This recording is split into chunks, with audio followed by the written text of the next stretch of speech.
how many downloads of Jim and Bill It's Another Day podcast? Today, the podcast show has fetched 400 million downloads since its start, and an average of 350,000 downloads per episode, about 3.9 million downloads per week. Well, hello there, and welcome to the Weekend Update. I'm Jim Harrington.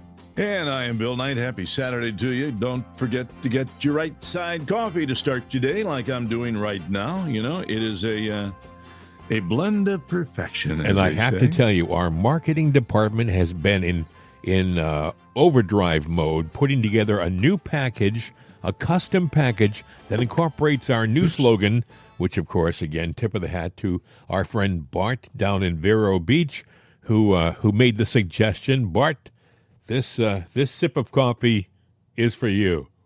Oh, yeah. Yeah, it's good. Oh, it's good, too. Of course, the slogan he gave us was making America percolate again. Jim and Bill's Right Side Coffee.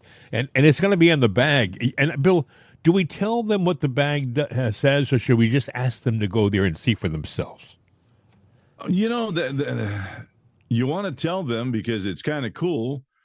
We won't talk about the picture on the bag. Right. You know, it's a nice picture on the bag. It's actually, it's really clever. Our marketing department, they actually must have had a couple of cups of coffee. They were very alert and on their game yesterday, and they put together a real nice package, a new package for our coffee. I'm very impressed, by the way. I really am. You know, but don't tell them that because they'll ask for raises, Bill. You know. Oh, yeah. No, those guys don't. I mean, they're good, but, you know, a raise? Forget about it. You know, that ain't going to happen. Yes, the Sopranos would say, forget about it. Forget about it. Forget about it. It's not going to happen. You got to try Jim and Bill's Right Side Coffee. It's a delicious blend of the finest Colombian coffee beans, and it is made to perfection. It's a medium blend, by the way. So, I mean, if you like lighter blends or a dark blend, this is a combination of the two. It's a compromise, but it's delicious. And if you are somebody who can't have caffeinated coffee, we have decaf coffee too. So you got to try it. Jim and Bill's Right Side Coffee. We also have, of course, we have Juan and Jose. They don't take the weekends off, by the way. You know, you would think, well, maybe they won't be here on Saturday. Well, no, they are here. Every time the microphone cracks, they're there. So shall we invite them in to sing now, Bill? Yeah, let them come on in. Come on, guys. Yeah, hustle in here because you only got like 4 seconds. Wake up on the right side with Right Side Coffee. What they can do with 4 seconds. It's amazing. Give them 4 seconds and they'll give you a jingle. That's right. Juan, Jose, and the Border Crossers and the Right Side, Jim and Bill's Right Side Coffee jingle. By the way, we have to point out that it's Jim and Bill's Right Side Coffee, not to be confused with any other kind out there. Jim and Bill's Right Side Coffee. It's the right side. What can I say? Yeah, it's good stuff. You got to drink it, and you will want the other coffee too. You know, it's all good coffee, but just for the bag alone, that'll look nice. But this is a collector's item bag. We don't know how long this bag is going to be around. It may only be a limited edition. We don't know. We're still thinking about it. But you got to go see it. Go see the bag. We'll leave it at that. Anyway, I can't, Bill, understand this opening story. Within 48 hours, less than 48 hours after the tragedy in D.C., which they still don't know what caused that. I mean, there's a lot of speculation, a lot of finger pointing. Well, there's new information out. They got the black boxes. Yeah, they do. But they do know also that the helicopter pilot was above his maximum ceiling. He was limited to 200 feet in that location. And I guess the accident took place between 350 and 400 feet. So he was well above his ceiling. And they don't know why.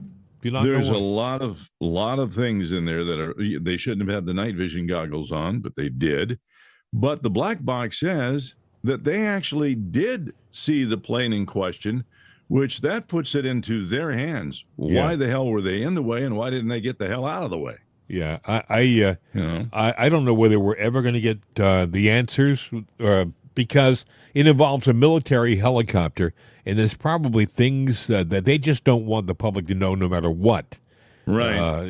They do I think it was Pete Hegseth, the Secretary of Defense, who said they were on a national defense training flight. So I would imagine that there's top secret things that they do in that area that they don't want the public knowing about. So, but I do know that the FAA is going to have some explaining to do because they were supposed to have 2 people in the tower. They had 1. Now this, Well, yeah, somebody went to go get something to eat and left one person to do a 2-person job. yeah, it does not make sense. And when you listen to the tape from the controller, she sounds surprised. I just saw a flash or something like that. It's like, shouldn't you have seen those helicopters, that helicopter and that airplane before the accident?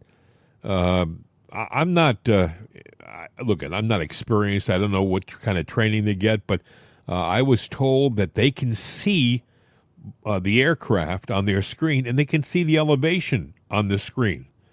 And I would think that they would have seen that there's a danger situation here. They're too close for comfort. And all she would have had to have said is, to the helicopter pilot is drop 150 feet, immediately go down 150 feet. She didn't say that.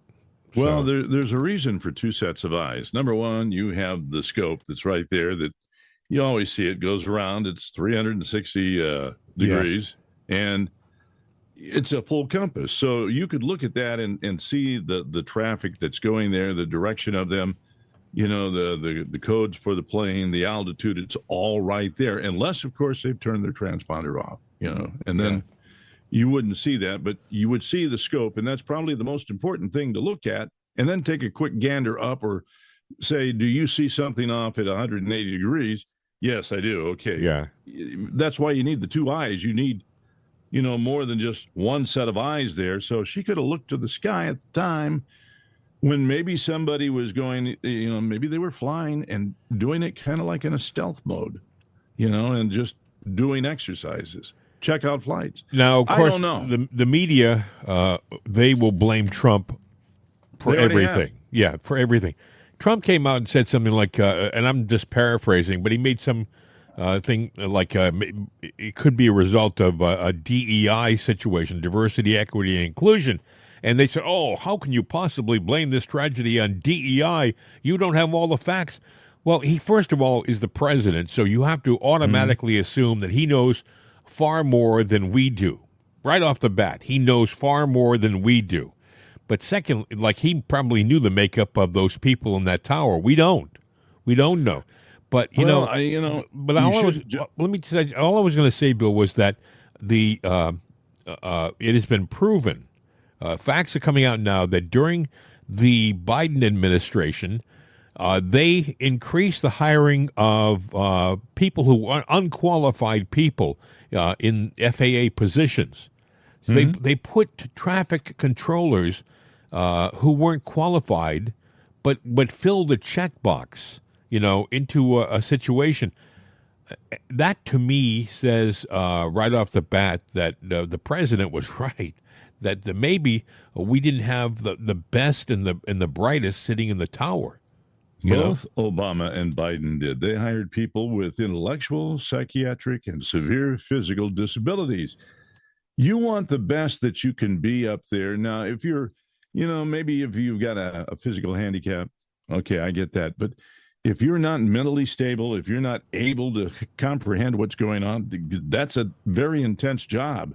Even someone like you or me might not be qualified to do something like that because there's an amount of attention that has to be paid to that, and it's a very stressful job. We don't know, by the way, how these people react in crisis situations. That normally, flight 1, you're behind so and so, whatever. You're at so and so feet. You're next in line. I mean, there's a routine they get into that is not stressful. They just do one after the other, line up here.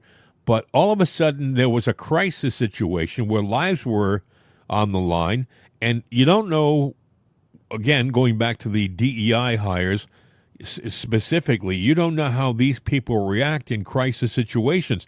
And you know what I was also thinking, Bill, too? And not an expert in computers either, per se, but you would think that based upon the advancements that we've made in computers over the course of these past even 10 years, right, that they would have programs in place for guaranteeing separation, meaning that even if the controller missed it, the computer would see it and tell the pilots back away, almost like a TCAS system, terrain avoidance system, which is on an airplane. You've heard the program, in some of these movies and stuff, you'll hear them pull up. Well, that's the computer. That's the terrain avoidance TCAS system telling the pilot that there's somebody coming their way and pull up so you don't have a collision. You would think that they would have some kind of a system in place, and maybe they do, and I just don't know this, that tells the pilots, whether the controller is noticing it or not, you're in a dangerous situation. Get out of the way.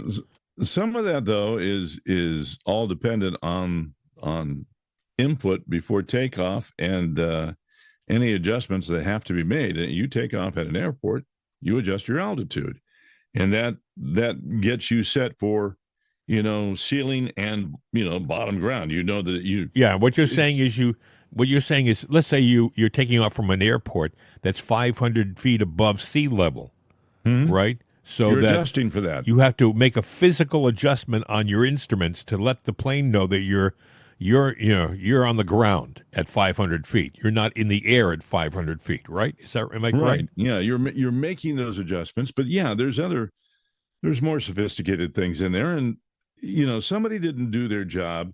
They're putting it on Trump, and what was the guy that he put in there? Sean Duffy. Sean Duffy. Yeah. Sean Duffy was only in office in his position there, overseeing that for one lousy day. So he didn't even have his pen holders on the desk. He didn't have his briefcase unpacked. Yeah, and so any bad that came from all of this, they don't call him, hey, we got a plane coming in, what do we do? Policies in place. It would take months, at least 2 or 3 months, before anything that he's going to do to really take effect and take hold. So why they sit there, well, under the Biden watch, we never had something like this. This is part of your watch, buddy. And Buttigieg, that's you, because this is a remnant of you. This is what you left on our doorstep. Absolutely. You know what Buttigieg said? I'm not the transportation secretary. It's not my fault. He made a comment along those lines. Like he's been out of office. Buttigieg has been out of office for like 2 days or whatever, and he's pointing fingers at Duffy. Nothing ever happened during Pothole Pete's watch. But let's see, we had ships that couldn't be unloaded, so we had ships that were cargo ships that were stacked up. Well, how about the bridge that was hit? We got a bridge that was hit, and they still haven't rebuilt it yet. How about the train in East Palestine, Ohio? With the chemicals? Yes. Yeah. Oh, how about the one that where they had the ammonium nitrate? Yeah, 60,000 pounds, 30 tons, or something like that. You could blow up a city with that. But it's never been recovered. We don't even know anything about that. Well, it was spread. There was a leak in the car. Yeah, right. I mean, the list goes on and on and on, Pete. And if we go back and do a little research, there's been a lot of stuff that's gone on. Remember the first was 3 months of his term in office. He took maternity leave. He and his husband adopted a child, and he stayed home to nurse it or whatever. I remember seeing a picture of him wearing I don't know any of the way of saying this, but a artificial boob. Remember that? He was nursing. He was quote nursing his baby. I mean, he's the real boob. Yeah. Anyway, but getting back to the computer thing I was talking about, Bill, you would think that they would be able to design a system that didn't rely on the airplane's knowledge of where it was, but it would see via radar or some other method where their planes are, how high they are, how close they are, and come up with a quick formula on how to keep them away from each other, a separation system. We have so many different sophisticated computer systems in place. For example, for SpaceX, that are just amazing. I mean, I take for example when the SpaceX, the what do they call it, the booster, when it returns to Earth now, it doesn't just plop into the ocean. You have to go over and pick it up with a hook. Right now, the thing comes back to Earth, lines itself up, and lands where it took off from, and right next to the gantry. So and there's an arm to help collect it and bring it in and set it down in its place. Yeah, so you would think that with that kind of computer technology, they could incorporate something like that. And I think it goes down to money, Bill. I think it goes down to dollars and cents. But I think if you sat down with a brain and some geniuses like Elon Musk and his people at X or many other companies, Microsoft, if you sat down with these guys and said, look, we want to develop a fail-safe system in our flying system where what happened in D.C. can never happen again. I mean, unless it's intentional. So one thing I know, bear with me for a second, is the simple fact that as long as I've been alive, yeah, you can look at every airline crash, unless it got blown up, it was sabotage or something like that. It's not one single thing that brought down the plane. It's a calamity of different things. And I say that, you talk about the computers and all of that stuff. And yes, there are systems in place that are safety. And unless it's something we haven't thought of yet, that's not in place yet if something presents itself. But the bottom line is they can fail. And it gets back to the pilot. Yeah. And the pilot has to be able and trained to know what to do in every situation. These are just, tools of convenience, but it gets back to the pilot. Now, if they get, very complacent and just forget about things and something happens, they go, oh, what do I do? What a crash. It gets down to, in every single case, there is some form of minor or major pilot error. Yeah. The pilot is in control. The flight tower is in control, and the mistakes ultimately sit in their lap. This goes back a while, but when I was younger, a company, a private plane company, came out with a parachute for an airplane, meaning if you lost your power and you couldn't restart your engine, you could hit a button on your plane and like a bubble on top of your aircraft would blow off and a parachute would come out and the whole airplane would float safely back to Earth. And I think they still sell it. I want to say, is there an aircraft company called Moody Aircraft? I think I could be wrong, but check on it. If you don't believe me, if you do a Google search for aircraft parachute, you'll see what I'm talking about. And I used to think to myself, why didn't the FAA mandate that for every small aircraft? If that works, and all of a sudden you lose your power and you're gonna plow into the ground because you have no aeronautics anymore, you have no lift. Why don't you make it so they can hit a button, the parachute comes out, and the plane lands? But they never did it, and it has to boil down to money. It has to boil down. It's too expensive. It'll raise the bottom line of our airplane, what we can charge. It'll cut into our profits. We can't do that, and that's where I think a lot of these safety features get thrown out the door, if you know what I mean. Lost. Yeah, I would like to see them revisit the computer systems and the safety measures at all the airports. And by the way, Bill, Reagan, they say, is one of the, if not the most challenging airport to land in the United States because of so much traffic and such a small runway. There's no forgiveness on that runway. If you overshoot on certain approaches, you're in the drink, and you better be a good pilot. I think they even give a special training bill to pilots to make sure that they're qualified to land at Reagan. not every pilot, every commercial pilot, is qualified to land at that airport. So it's a tricky airport to land in. And I'll never understand why that Army pilot. And the other thing is this: there were 3 people on the Army helicopter.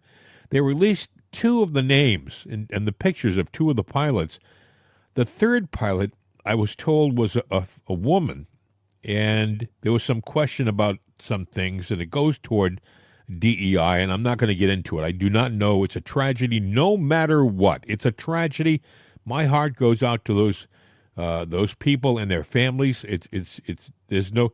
But the thing is, why did they not make public the name of the third person on that airplane?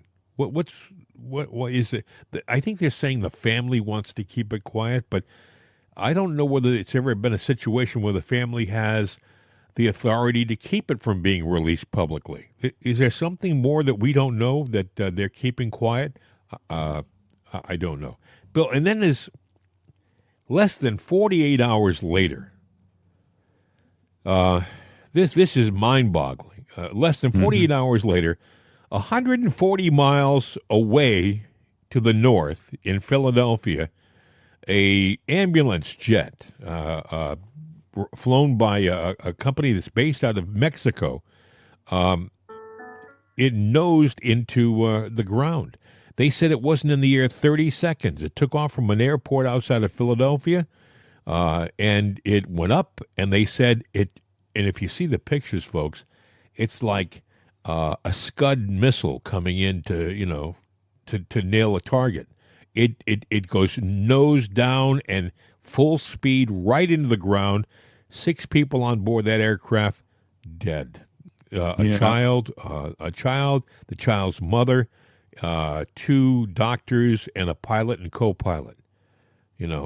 Just amazing stuff. And Bill, I don't know. Does it seem strange to you that 2 things like this happen in such close proximity physically and in such a short time period, less than 2 days? Does that seem strange to you? It does. I don't get it. Now, one could be a legitimate straight-up accident, i.e. the one last night, because it doesn't make sense. The plane would have been, I would assume, and you know what happens when you assume, in fine mechanical shape. It had, all the fuel it needed. They took off, but right after takeoff, it just nosedived down. And I'm going, that could be mechanical. I doubt it was intentional. It was, for God's sakes, there was a kid that was being flown to get medical treatment. And, but I'm thinking, and I think we talked about it before the show, maybe there was an oxygen tank on there that had a small leak and something, it got in the air and something, a wire or something, ignited it. Yeah. And they had an internal explosion that caused it to go down. I noticed on the video, when I see it, there was a double explosion. I mean, that was a mess. Yeah. It's unfortunate, and no matter what, the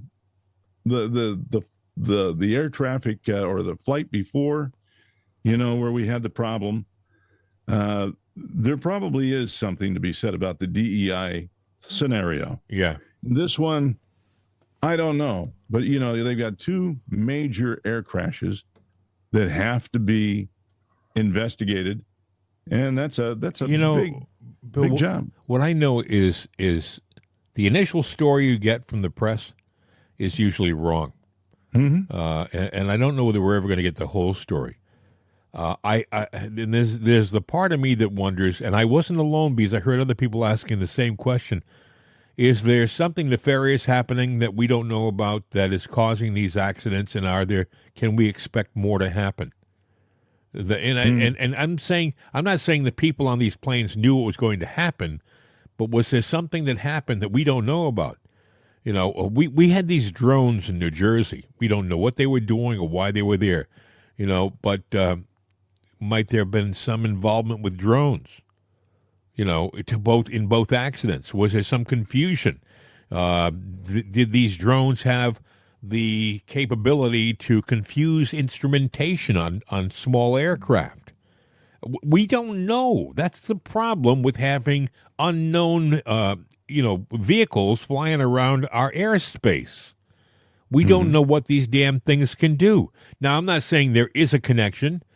Now, I told you that Washington is 140 miles from Philly, and I'll tell you that Philly's about 60 miles from about 30 miles from New Jersey.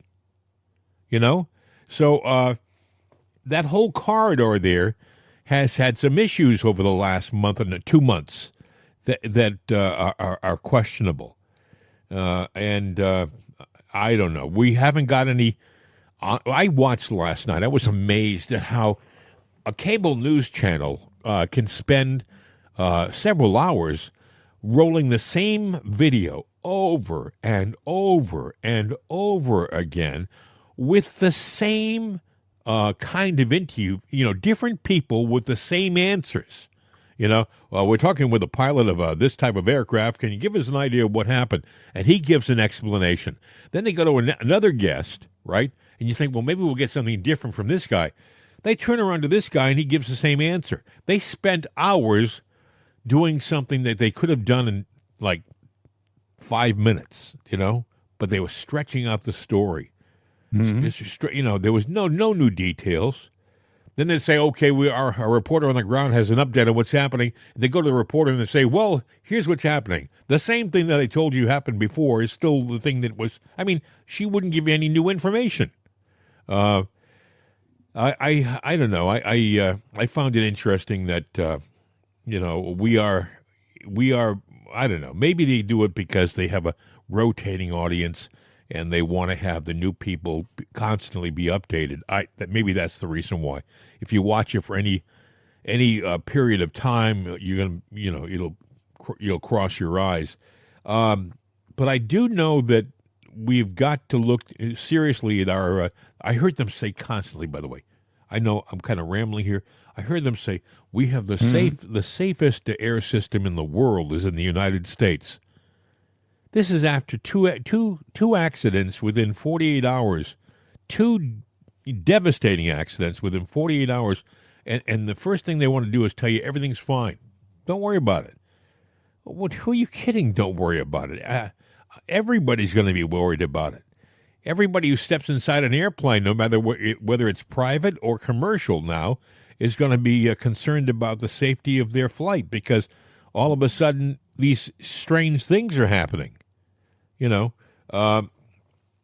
We have a system that needs to be seriously looked into. And now the good news, something you can take heart in is that we have an administration now, a brand new administration that is going. I guarantee you, this president is going to do a serious reevaluation of the system.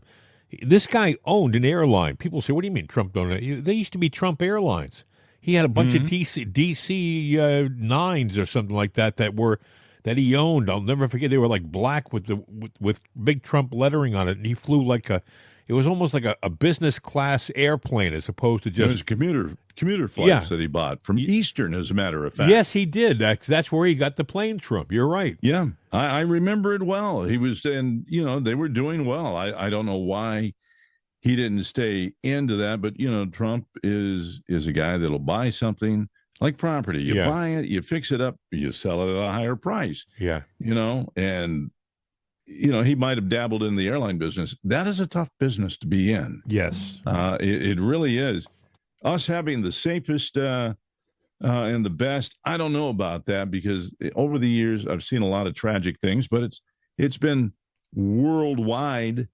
We take flying for granted, and where that number comes from, that it's the safest. Yeah. When a plane goes down, generally speaking, it's got a lot of people in it, and a lot of lives are lost all at once. But if you take the whole of everybody that travels and the amount of flights, it's a pretty damn safe mode of transportation. Can it be better? Yeah, but and something like this happening is a tragedy.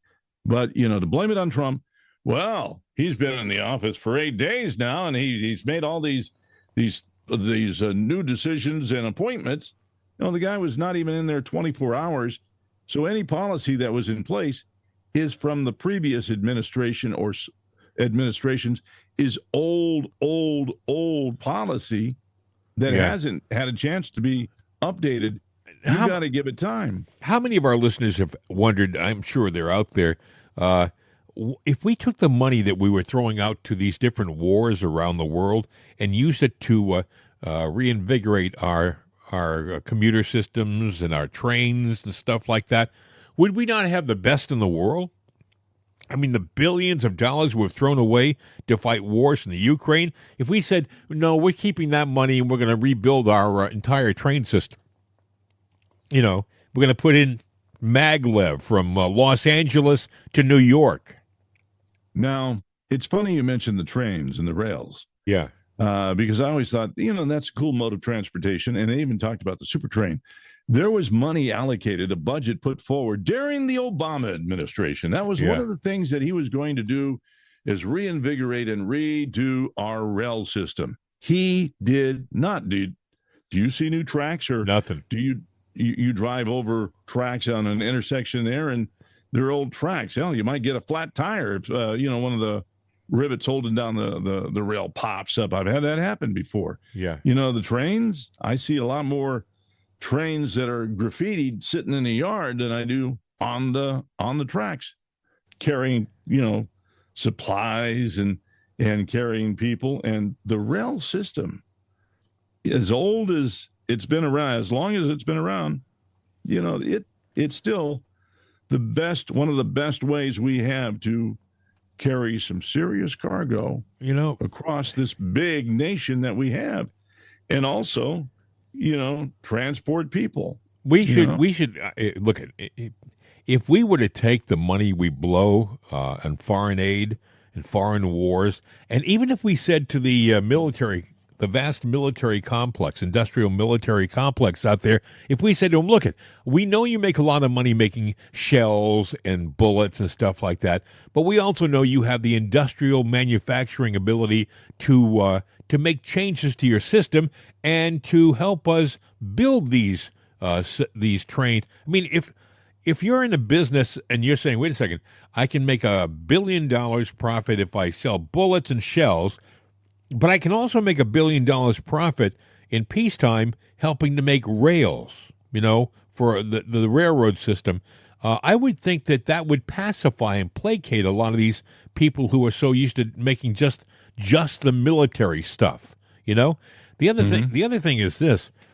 There's been a lot of talk, and you probably have heard this too, about the fact that we may right now have underground railways that we don't even know about that are being used by the government.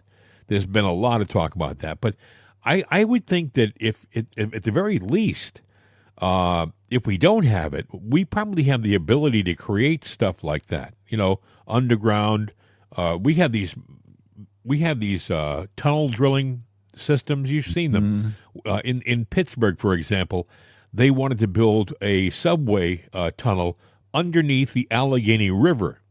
You see, underneath the river. My God, it took them about 3 months to do it. Now, in the old days, it would take them forever. But they had this big, huge drill. You've seen them. They go through mountains. And the thing just goes around at a relatively, slow speed. It has all these different blades on it. And it just cuts a tunnel under. And if there's a rock in the way, it eats the rock up. It goes right underneath whatever it's going through. And before you know it, there's a tunnel. And what they do is, as they dig the tunnel, they put in the shells, the support shells behind the tubes. It. Yeah, the tubes so that it doesn't cave in. And that's why they call it. I believe it's called the Liberty Tubes.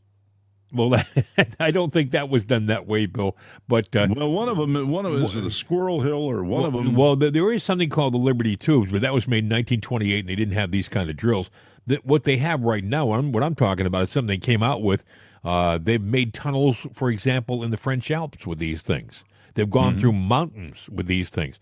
And so they have the transatlantic tunnel they just did. They have the ability. I didn't know they have a transatlantic tunnel. Do they have a I believe that was in the news.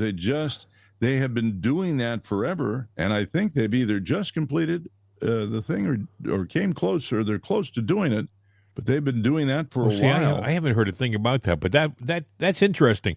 I think we have the ability to do this stuff, but we don't have the politicians with the brains or the interest in doing this stuff. But I do think we have one now. We have a builder in the White House. We have a guy who, whether you like it or not, he's made his living making some of the most interesting buildings on our landscape, and he knows how to do it cost effectively and to get things done. And it would not surprise me, Bill, if this is where he's going to go within the next 4 years, if we start seeing these things happen, which would be a definite improvement. It would also relieve what I was going to get to. If we had an effective, fast ground transportation system like the trains that you could rely on, it would relieve the burden of commuter planes and the airlines. It would maybe make less congestion in the air, because we wouldn't all have, if you wanted to go from New York to Philadelphia, instead of taking a commuter plane rather, you could hop on a high-speed train that would get you. I know they have one now, but it goes on traditional track, folks. It goes on traditional track. These Right. You're still going to, you see them going up the corridor to Boston, right? The high-speed trains. They got to make sure that there isn't a slow train in front of them, or they end up going slow. Apparently the tunnel I'm talking about, I thought it was they were working on it. Yeah. I'd seen some pictures posted, but apparently it's a $20 trillion proposal to go from New York to London. To England. So, you could get there and you could drive it in your car in 3 hours, or take some kind of tunnel transportation. There's so much that we could do. We have the brains and the technology, but do we have the will to do it? Do the people realize maybe they like the idea, these countries, that there's an ocean separating them and they can't be so easily accessed, right now, I hear people say, well, one of the good things about the United States is the Pacific and the Atlantic separating us from the troublemakers, like the people in Russia and the Ukraine and stuff like that. I don't know. We could go on and on. Other things, Bill, you heard about today is an important day. We're doing the show on Saturday. They're initiating tariffs, Bill, against Canada and Mexico today. Yeah, they kick in today. You're right. And people have been saying, are these really going to happen? Are you really going to have tariffs? Caroline Levitt was in a press conference yesterday, and she was asked about it. Listen.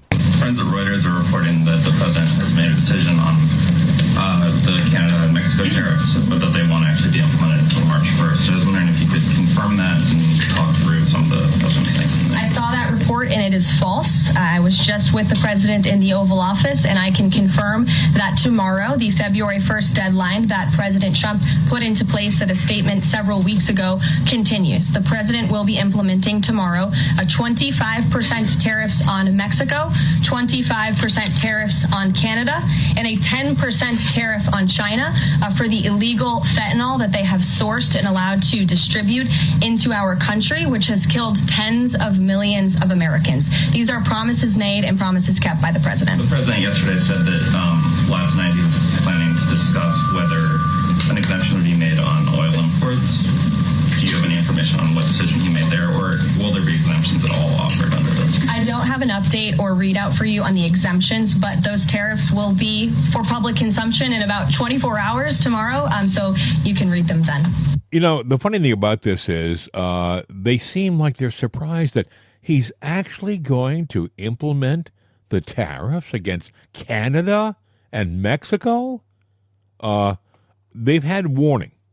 And Justin Trudeau, by the way, made a comment yesterday like, we will not be bullied or something like that. Hey, Justin, all we're asking you to do is to stop the flow of fentanyl from your country into our country. What's the problem? Why don't you say, hey, look, we'll do our very best to do that, sir. Yeah, that's a great idea. We'll double up our efforts. Instead, you're spending all of your time huffing and puffing and posturing yourself, it's mind-boggling. And Bill, I have no problem with tariffs on these countries. it shows them that we're serious. Trump is not. I mean, tariffs they've been a part of our history and other countries' history, and it was something we did for a long time. We didn't have an income tax, so why do we have it? Going on now. Yeah. Well, they have a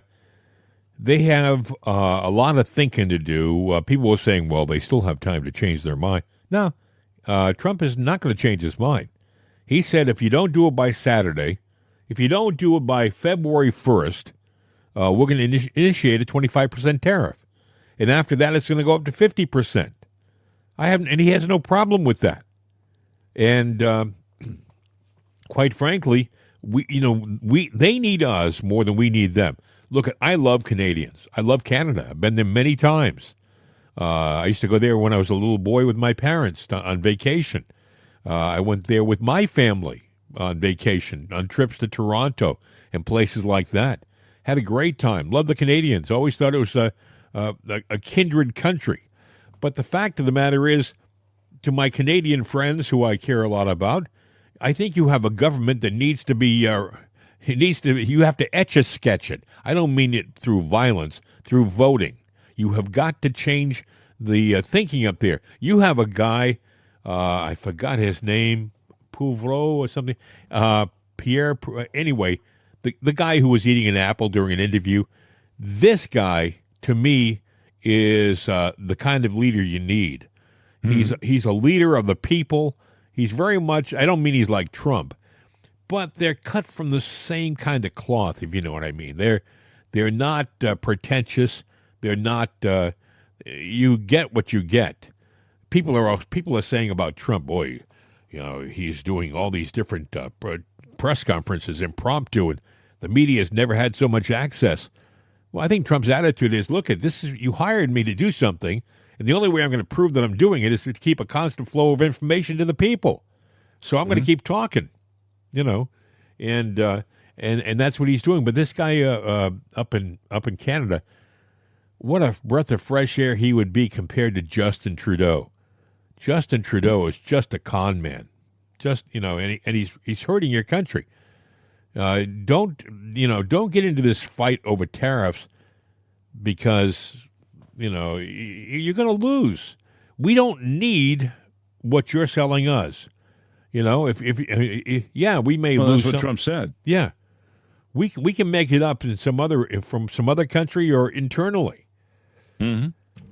I don't know that Justin's going to make it, but then again, too, I don't know whose dance card he holds. So a lot of times these guys that you think are, they're done. They pull a rabbit out of their hat, or somebody, finds a way. Well, the people spoke, and it's not the people speaking. Yeah, I'm trying to think about think of the guy who is his last name is Poilievre, Pollivre. I'm sure I'm pronouncing it wrong, but he's this guy's a smart guy, and he cuts to the chase. Pierre Poilievre, or Poilievre, maybe, but he is a straight shooting, no nonsense kind of guy. He might even give Trump a run for his money, with certain things. But that might be a good thing, But right now, you have a guy who's running your country who's really thinking about himself. It's like having a Gavin Newsom running Canada. The same kind of comb my hair, make sure I look good for the camera kind of guy who doesn't know what he's doing, and he's hurting you guys. So. And I say that because we have listeners in Canada, too. So we have listeners. We got listeners everywhere. It's amazing, Bill. What did you tell me yesterday about some of our listeners? Russia. Yeah, that's on the... we have a radio stream that we really haven't done that much with, but it's still there. You can hear, like, today's show will be up, and maybe an hour after we do it, it will be there, and it streams back to back by itself. So people can get it that way. Those numbers don't get counted anywhere. It just plays. And that's it. And we have somebody's listening in Russia to that stream which is repeating that show over and over and over. And I guess to get it all, they listen for about 3 or 4 hours at a time. I'm like, well, whatever you missed the first time, you get the second time. Today, they're going to, I don't know if you can hear it. I mean, I've got a rear end that lives across the street. That's a car buff, and he's out revving his engine. So I've. Oh, don't worry about it. Cannot hear it. You sound great. Yeah, I got the noise gates on to stop everything. It is the professional radio pronouncer that Mr. Knight is, that he's very sensitive to stuff like that. But the good news is you're using a great mic, and it's keeping all that stuff away from us. Caroline Leavitt's press conference continued yesterday. She talked about these fathead Democrats, these leftist Democrats in sanctuary cities and states that are causing problems. Listen. Yes. Thank you so much for having me here and answering your question. So I want to talk more about the success that ICE is having finding these violent criminal aliens, some of them being sexual predators. But my friend Ben Burpon reports that the Chicago mayor and the Illinois governor are preventing ICE agents from going into jails and prisons to enforce detainers against illegal aliens. In Maryland, the Attorney General has also put out a memo hindering local police cooperation with ICE. Does the administration have any comment on leftist state and local officials defying ICE and Trump's deportation efforts? Yeah, I think it's very interesting that Democrat officials in these cities who have been completely overrun and overwhelmed by illegal immigrant criminals would refuse support and help to cure this problem that has especially taken over their cities. I guess they don't want to admit they've been wrong with their sanctuary city policies. I'm not sure. You'll have to ask them about their intentions, but they would be very wise to comply with this administration, because this administration is hell-bent on enforcing our nation's immigration laws, and this administration will continue to arrest and detain and deport illegal migrant criminals. And what we won't do is defy our nation's immigration laws like the previous administration, who had these orders of removal on illegal immigrants across the country and were refusing to execute on them. We will continue to remove illegal criminals from our nation's interior. Are these sanctuary city leaders, are they violating the law? I would certainly think so. I'd have to check back on which specific law they're violating, but certainly if they're not enforcing our nation's immigrations law, sounds like they are breaking the law. And I would also add that their constituents don't approve of that. You've seen residents in Chicago show up at their city council meetings infuriated with their leadership in that city because they are working very hard to provide for their families. They want public safety and law and order, and their officials have abandoned those very basic American principles in these cities. And the American people want law and order. It's, again, an overwhelmingly popular policy to deport illegal criminals from our nation's interior, and this administration will continue to affect that goal. What a breath of fresh air she is, by the way, as far as being a press secretary. She's not looking at a binder or a folder. It's off the top of her head. She knows her facts, and she's looking directly at the person asking the question. She's asking the question, by the way, from people in the back of the room, too, which was never the situation before. And the other thing, Bill, I noticed yesterday, and maybe I don't know whether you heard the press conference, they had a feedback problem.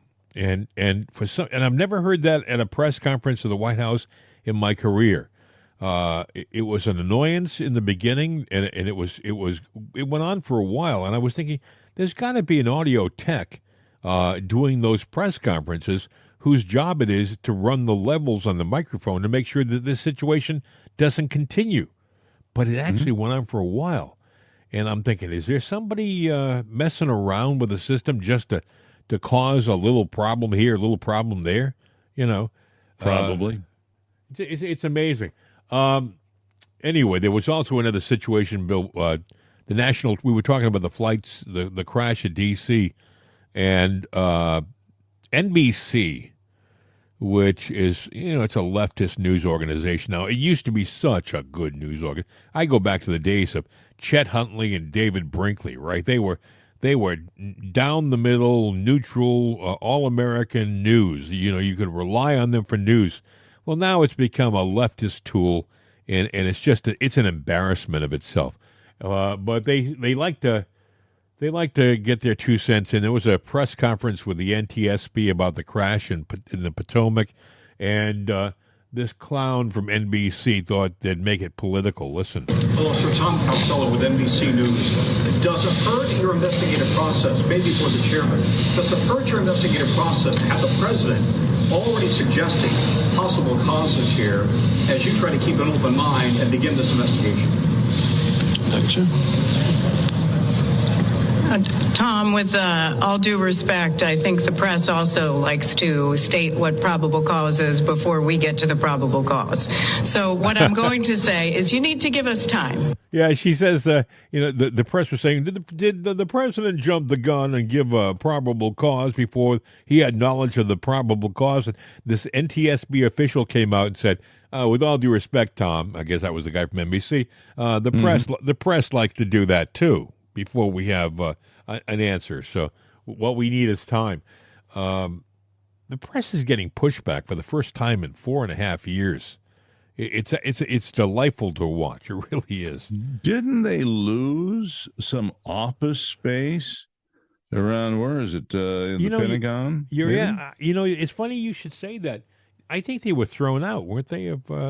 Yeah, they weren't even, they give it a heads up. They just got the memo. Oh, by the way, clear your office.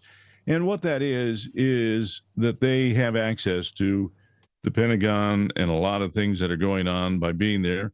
We're talking about NBC, sources like that. I'm trying to see here in my notes. Well, Bill, if they're there to cause an issue and to interfere with their, by giving the wrong news, then why not kick them out? A total left-wing rag is Politico, and they had an office there too, where they had a desk right there, had straight access to everything.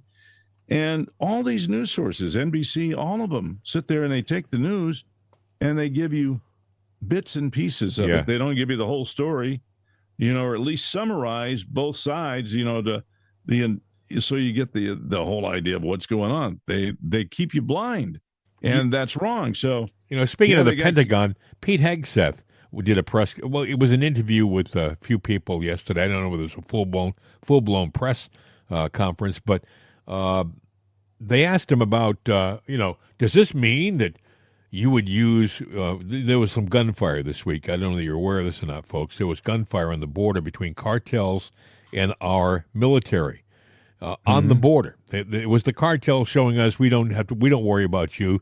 You're not so tough, U.S. military. And the military fired back and said, oh, yes, we are. But the media sounded surprised that we actually used that as an option. Drug cartels have been declared terrorist organizations. And if you find that, and we know if there's Al Qaeda, we're going to hit them. I don't care if you're in Somalia, Sudan, or in Syria. If we find that they continue to fire at our border patrol and they continue to put fentanyl into our country, as the Secretary of Defense, are you permitted now to go after them in Mexico or wherever they are? Brian, I don't want to get ahead of the president, and I won't. But that's ultimately going to be his decision. But let me be clear, all options will be on the table. If we're dealing with what are designated to be foreign terrorist organizations who are specifically targeting Americans on our border, and we're finally securing our border. We've been securing other people's border for a very long time. The military is shifting toward an understanding of homeland defense on our sovereign territorial border. That is something we will do and do robustly. So we're already... That's Pete Hegseth, the new Secretary of Defense, saying that, all options are on the table. You want to mess around with our borders? And he's right. We've been protecting all these other borders for all these other countries. Now it's about time we start paying attention to our borders now. If you're going to try coming across the border and messing around with our country, you're going to run into a problem. Don't mistake the last 4 years as being a permanent policy. Bill, I think that this is just the beginning. I think you're going to see more trouble on the border because there's too much money involved. And I do think that the cartels have got so much money invested in military might, their own military. They have private armies. Yeah, they do. I mean, the question is, do they have access to? They got the money. They can sit there and buy jets. and everything else. I mean, any kind of vessels they buy, submarines to bring in stuff, Yeah. is just for, hauling supplies, and they even have factored in, product captured, that they don't care because they'll just keep making more and flooding us with everything they got. Bill, you said submarines. They do have submarines. Yeah, they're hollowed out and they carry cargo. Yeah. It's amazing. And cargo is drugs, yeah. Amazing stuff. So it will be interesting to see how this progresses. The media, they're going to try to make Trump out to be the bad guy, no matter what he does for us. No matter how honest he is, no matter how open he is, the media, because they're leftist tools, are going to do their very best to make Trump to be the villain. Get used to it over the next 3 years and 11 months. It's going to be the way it's going to be. Well, is it trickle down for them? In other words, you've got bad players, all right? Bad players to survive need politicians in their pocket. So they got that. Politicians to survive needs the media in their pocket. And boy, you know what? It sure seems like, some of the media, the politicians have the media in their pocket, and the media seems to be, only there to help one side. And when they poo-poo somebody, why are they poo-pooing them? Yeah. Their job is to report the news, not give opinion, and not sit there and suppress one side from the other. Now Trump, everyone's going to probably scream about this, but who was it that he told? It was the USDA gave him an edict yesterday. Said, "Oh, by the way, go to your website, take all your propaganda down by the end of the day, please." Yeah, they actually did a bill to every division of government. Get all your propaganda. No more propaganda. No more environmental green stuff. No more. Take it down. And the thing we talked about, the Pentagon with the news, NBC, and kicked out of their NPR. You give up your space there. Yeah, doesn't mean that they're going to be forever kicked out. Yeah, he invited One American News and Breitbart in. That's it. But what they're going to do, because they said so, they said, we are going to do a rotating schedule of media.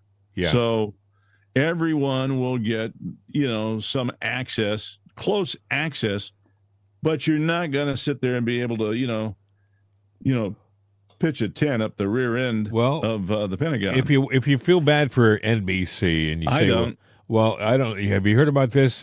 MSNBC's ratings were the worst ever this past January. This past January, they had the worst ratings they've ever had in the key demo. The key demo is 25 to 54, that's where the money is, they think. That's why all the ads are targeted towards those types of people.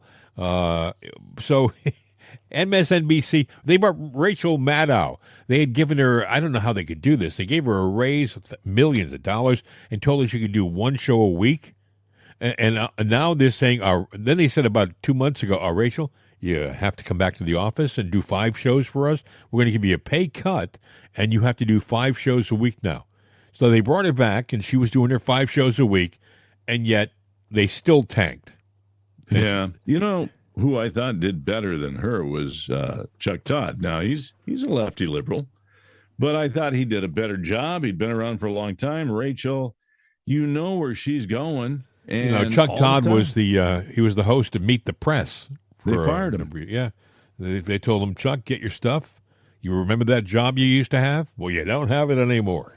Yeah, it's gone. And nobody likes to hear those words, no matter how good you are. Everyone goes, "Oh, you're good. You're going to find something else right away. Good luck with it. See you. Bye." They'd never fire you, work. Chuck. You're too important. Next. When you hear those words, get your stuff together. You're going. We want to take a picture to hang it on the wall. Well, when that picture goes up, you go. Somebody goes, yeah. Now that I look at that picture, that guy's been here a long time. Ask Mark Milley about pictures on the wall. That's a kiss of death. When somebody puts your picture on a wall, you better have your resumes out there because you're about to be kicked out the door. And speaking of being kicked out the door, in case you haven't heard, the administration is getting rid of a lot of FBI agents who worked on the J6 protests and also worked on the lawfare cases against President Trump. I wouldn't want to be an FBI agent who went down and raided Mar-a-Lago right now because there's a good chance you're on the unemployment line. You know, the ones who were going through the personal belongings of Melania Trump. No. I would say your job is histoire. They were also getting rid of senior executives in the FBI too, not just the rank and file who were, participating, but there are a bunch of senior executives in the FBI who've been terminated, who are being shown the door. There are 6 EAD, I guess they're executive assistant directors. 6 of them have been shown the door, and a bunch of special agents, that are out. I want to say there's 25 of them or so. Yeah, 25 special agents in charge were also given the ultimatum. You can either get your stuff together and retire, and we guess you get a package when you retire, or we'll be showing you the door later on this week. So a lot of them are going. So there's a lot of change in these organizations, but it's not necessarily unwarranted. Don't think that these are just indiscriminately people removed from their jobs. These are people who did stuff that this administration deems unlawful and unjust, and they're being shown the door for it. Anything else? I'm looking at the clock on the old wall. We're close to wrapping today up. Anything else you want to talk about before? You ever hear of John? You ever hear of John Rogers? John Rogers. Why does that name sound familiar? John Rogers.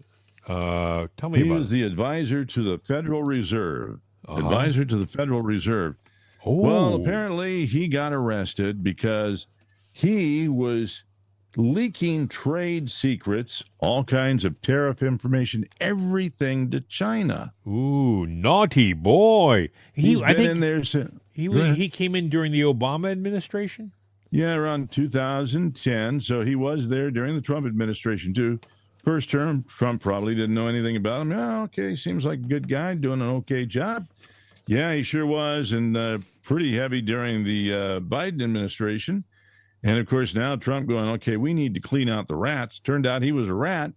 I guess there was some kids, kind of like the kids that, and this is interesting, because if you remember during the campaign, little Timmy Waltz. Yeah. He was always going to China. Yeah. And he taught over there. Yeah. So did this guy. And he taught a class because they lured him in with gifts and whatnot. Uh-huh. Oh, you're a smart guy. Let's get you teaching here. And they get you on their payroll, $450,000 a year. Ain't bad for that. And you really don't have to teach the class. Sound familiar? Which is a good deal, It's a really good deal, but hey, could you give us a tip on some information? Yeah. Because you want to keep that job. You're going to do that, which he did. Well, he got caught. I wonder if they ought to go back and take another look at Tim. Even though he didn't get in. Well, Tim. the left isn't going down with the fight. I don't know if you heard about this, but a federal judge on Friday temporarily blocked President Trump's order to freeze federal funding to 22 states on public loans and grants. On Monday, Trump's Office of Management and Budget put out a temporary pause of agency grants, loans, and other financial assistance programs. But this judge, temporary pause will provide the administration time to. It goes on and on and on. But this judge decided, well, no, I'm above the president, so I'm going to put a pause on this. These people who he was, by the way, put in by President Clinton, I believe, or maybe he was Obama, but he was put in by the left. Also, a U.S. District Court Judge George O'Toole, Bill Clinton-appointed judge, has blocked the transfer of a transgender biological male from a woman's prison to a male facility. They're adding their 2 cents, the left is, and they're trying to do what they can to muck up the situation. That's muck with an M. Well, everything they're doing against Trump, they're saying, he broke the law. It's illegal. No, he didn't break the law. And you know what? Let's be honest about law and lawfare. Yeah. Laws are created by attorneys who want to have jobs forever. Yeah. So laws are not absolute, finite, etched in stone by a burning bush in West Texas. They are subjective. Yeah. So in other words, you and I can argue against each other about whether this pen is really a pen. You might sit there and say different. And I'm going, no, it's pen. I mean, it's ballpoint and all this. Sometimes, Bill, sometimes I think you should make it a prerequisite that in order to be a representative in our government, you cannot be a lawyer. Right now, half of them, maybe 3/4 of them are lawyers.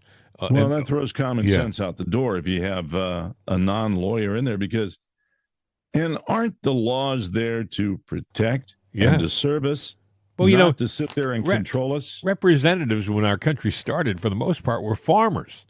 I mean, they used to spend 3 months of their life just getting from their home district to Washington.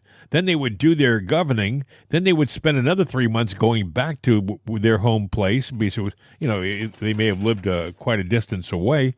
Now, if you look at Kentucky, I think Lincoln was from Kentucky, wasn't he? Yeah, he was. Yeah, the county seats there, if you notice in Kentucky, they're smaller. They're closer together, and that was so that you could within a day's walk from your house, you could go to where you needed to go, walk it, get your job done, and be home, at a reasonable time for dinner or something like that.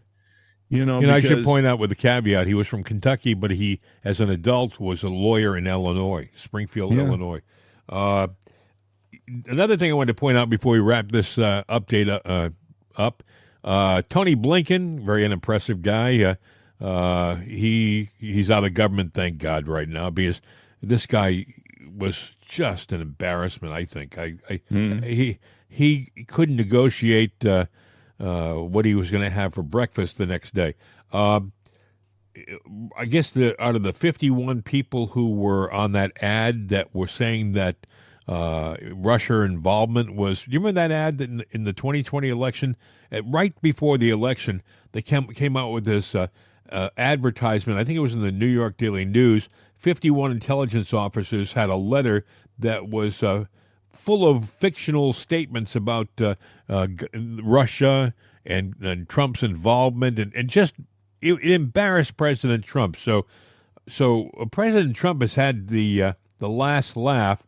Apparently, he has not just pulled their security clearances, their top secret security clearances, all these 51 people, but now he is keeping them out of the buildings.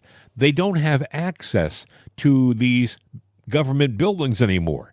I'm not talking specifically about buildings that would have maybe top secret information in the building. Like if the guy was involved with the Pentagon, he can't go into the building anymore. If he was working on something top secret in the State Department, he can't go into the State Department anymore. These people Trump is not fooling around this time around, and he doesn't really care whether you like it or not. What's he got to lose? Not the presidency. In 4 years, he's done. Exactly. Unless we prove it was stolen and we decide to go to 3 terms for presidents. Well, he said that on occasion. Have you seen him? Every so often he'll throw that up there like a possibility.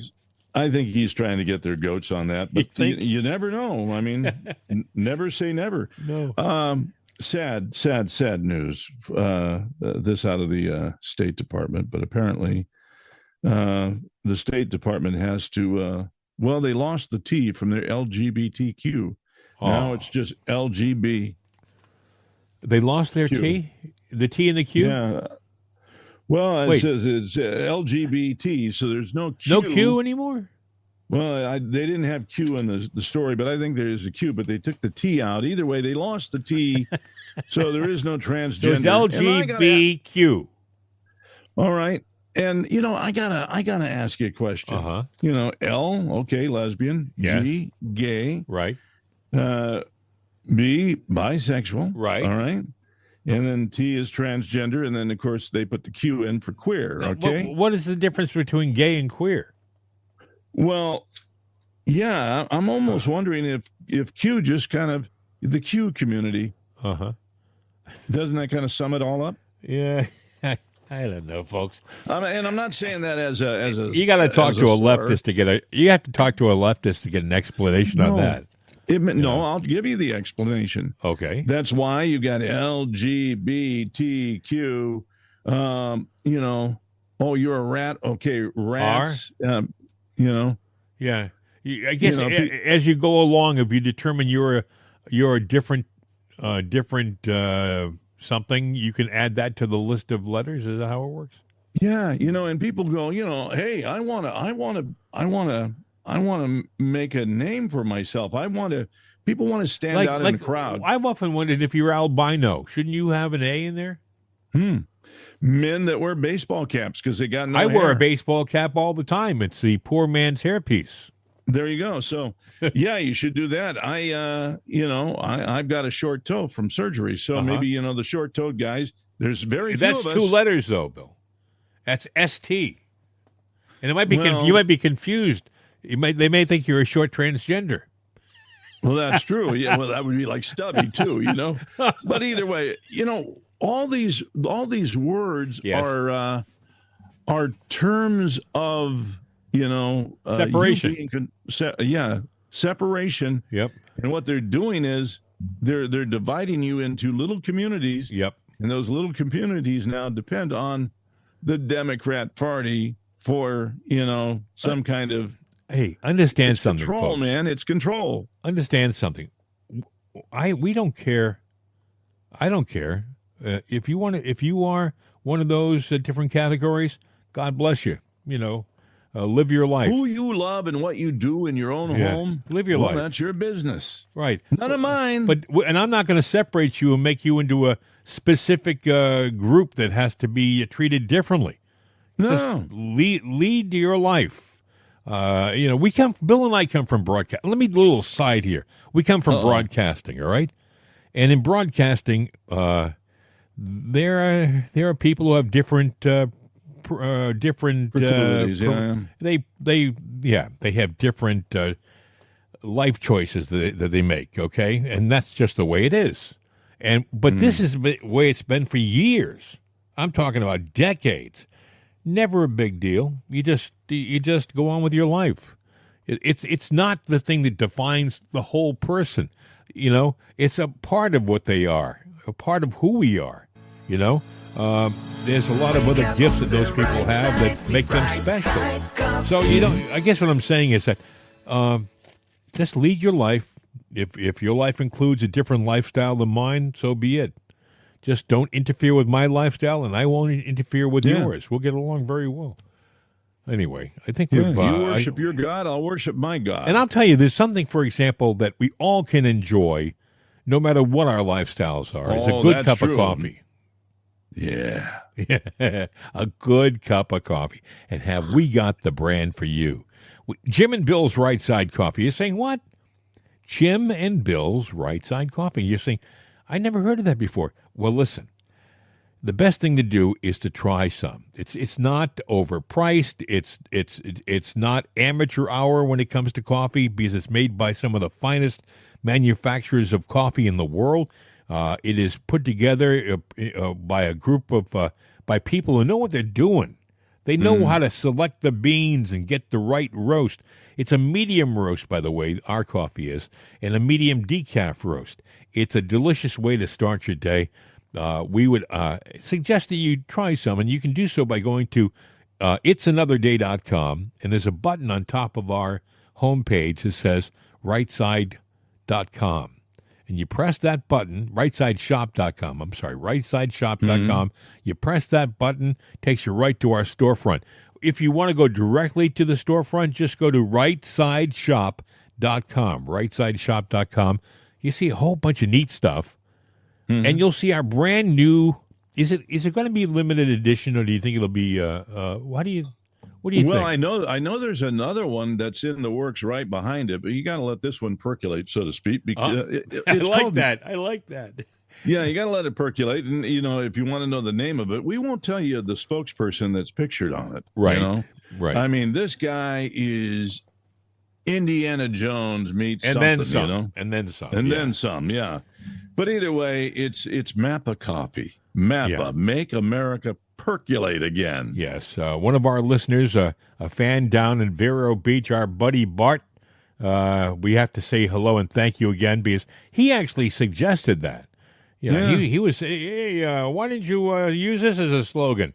So we threw it at the marketing department and said, guys, what can you do with this? I mean, their reaction was genius, magnificent. We got to do this. Absolutely can do. Give us a month and we'll come back with something. And they did. Yep.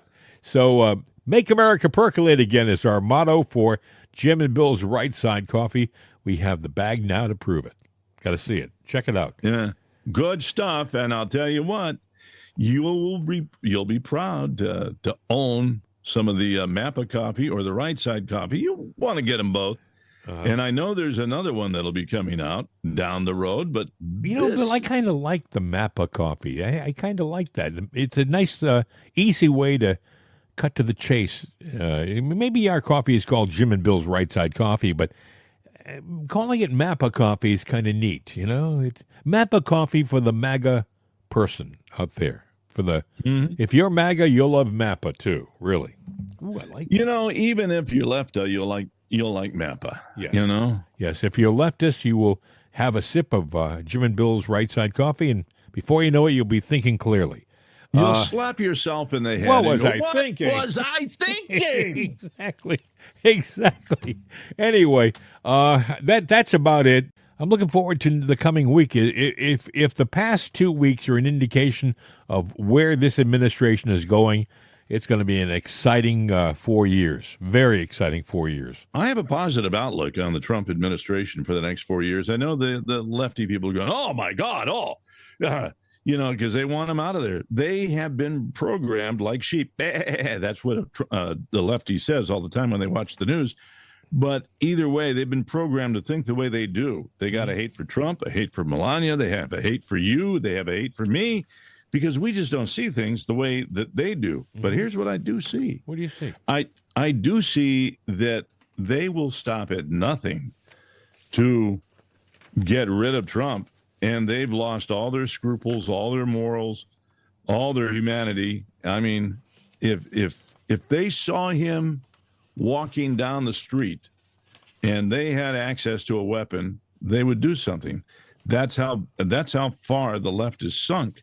And that's why a lot of people abandon the party, is because, wait a minute, that's not me. Yeah. And you got to step back and take a look. Well, what Hakeem Jeffries said yesterday, we'll fight them in the courts, we'll fight them in the legislation, and we'll fight them on the streets. And the people said, what? This is the leader of the Democratic Party in the House of Representatives. I'm paraphrasing, but the last part I'm not. He said we'll fight them in the streets. Meaning what? Civil disobedience? Civil disorder? And I think the answer to that question is yes, he would encourage that. If they can't do it legally, he would encourage that. These are the same people. Schumer has. Yeah, well, these are the same people who, when they have control, they don't want any civil unrest. They're always talking about law and legality, and then when the shoe is on the other foot, so to speak, they're encouraging it. So, yeah, and law and legality, they talk about that, but the simple fact is, when you have the judges in place and in control, is it really law? Is it really legality? Or is it, a rubber stamp and life under the mushroom? I would say it's life under your mushroom because, again, I have very strong opinions about that, but I don't think, we are the free people that we have been led to believe that we are. Well, I think Trump is going to change that. I think he wants us to be free. I think he wants us to be that country where we're always led to believe that we are. I really do. I think he's coming to it, by the way, not as a politician. He comes to it as a civilian, as a businessman, and I think he's like us. He's in a unique situation. He has the financial resources and the political clout now, but I think he looked at government when he was on the sidelines like we did. It's honest. It's supposed to be honest and caring and considerate and above board, and it hasn't been that for a long time. Okay, buddy, I think it's it's about done. Today's update program. I hope you all have a great remainder of your weekend. With a little bit of luck, we'll have another interesting program for you on Monday, and I'm out of here, Bill. What do you got? Yeah, you're out of here. Well, I can tell you this. The left will have a filled day with the news over the weekend because they control it. Something bad out, something else bad can happen. But until we meet again, hasta la vista, baby. We're out of here.